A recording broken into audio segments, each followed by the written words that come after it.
Hey everyone, it's 9:45 here in London. I'm TK and this is Coach on the Rocks. Welcome and thank you for coming again. Hopefully all of you had a wonderful weekend.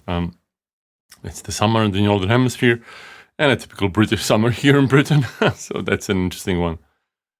Today I wanted to talk about, as always, hopefully something interesting, which is the balancing act of feedback and engagement. Now, let me explain. So recently I read a study by Sodexo. They know a thing or two about employee engagement.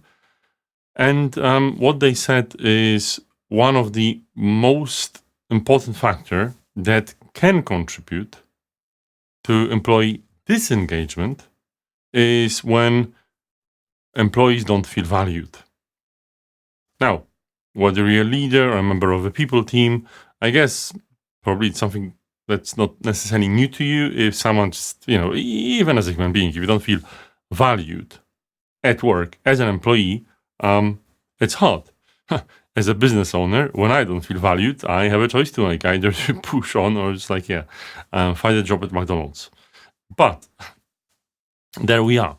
The thing is, sounds like a simple solution, right? Make sure to praise your employees and make sure that, you always provide encouragement by making sure people understand how valuable they are and what is their wonderful, valuable contribution to what the organization is doing and to the team they're working on, and to you too.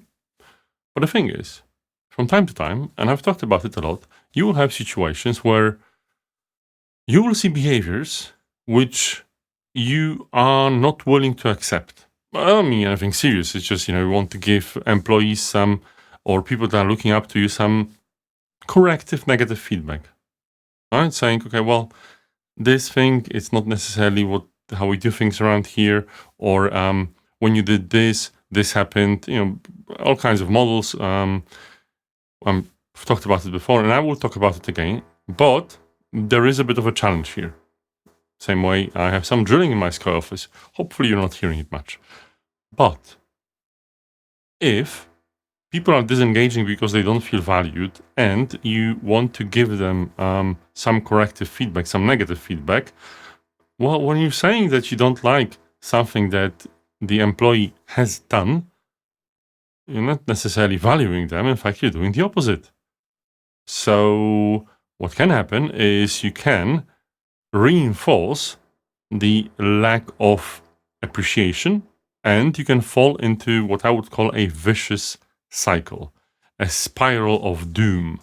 Right? So the employee doesn't feel valued, they perform poorly, you spot behaviors, you want them to change, you give them feedback, which diminishes their feeling of value, so they perform even worse. And rinse and repeat. I've seen that.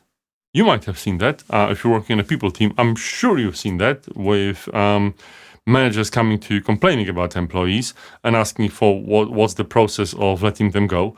And you're telling them, it's like, have you spoken with them? Have you done this and that? And they were like, yeah, whatever, it's too late for that. Well, it's too late for that now, which is another probably talk.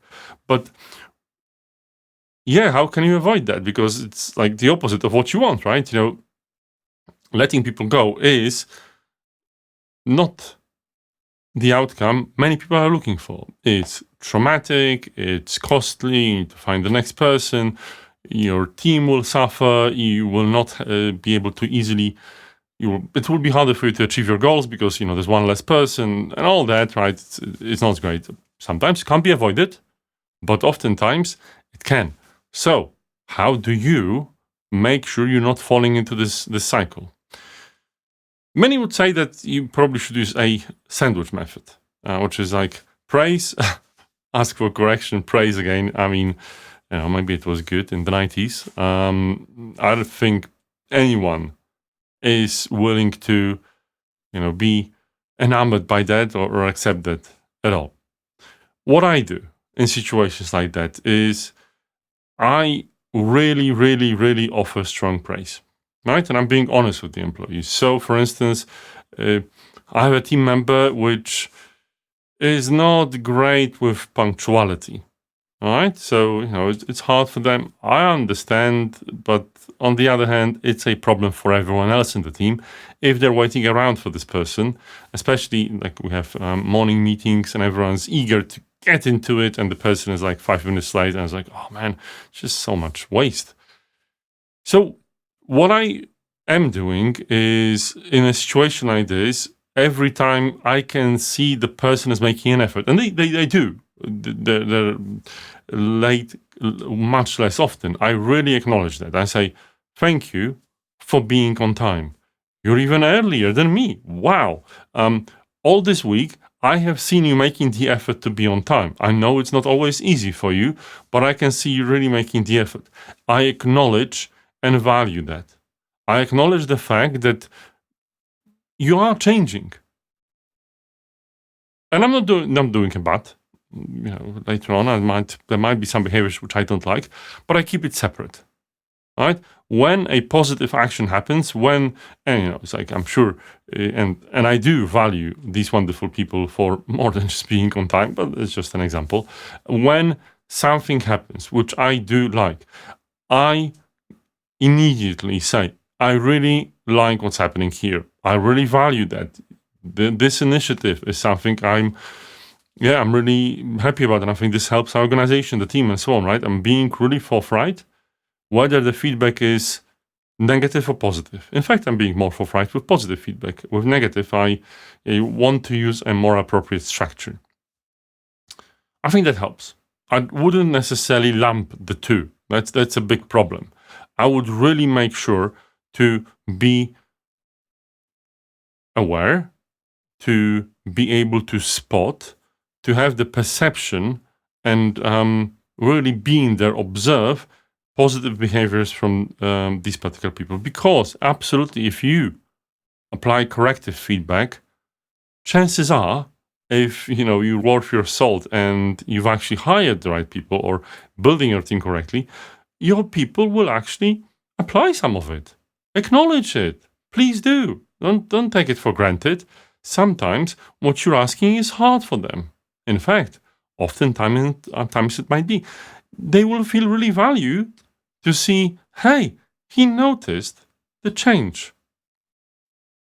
The thing is, really, I think everyone should be noticing it, not necessarily only leaders. But people obviously will give you more weight, will give more weight to your words, and when you give this praise. There's much more I have that I would say, but I just want to, leave you to have a wonderful day today. And as always, I will be back here at 9:45 on every weekday for the next episode of Coach on the Rocks. So I will see you tomorrow. And if you have any comments, if you'd like to, maybe suggest a topic, maybe there's something that interests you. Maybe you found something I've said controversial. In fact, I like saying controversial things because, well, life is not always bland, isn't it? But let it be a great week for you, a great summer week of productivity, and hopefully some fun outside later down the line. I'll see you tomorrow. Bye-bye.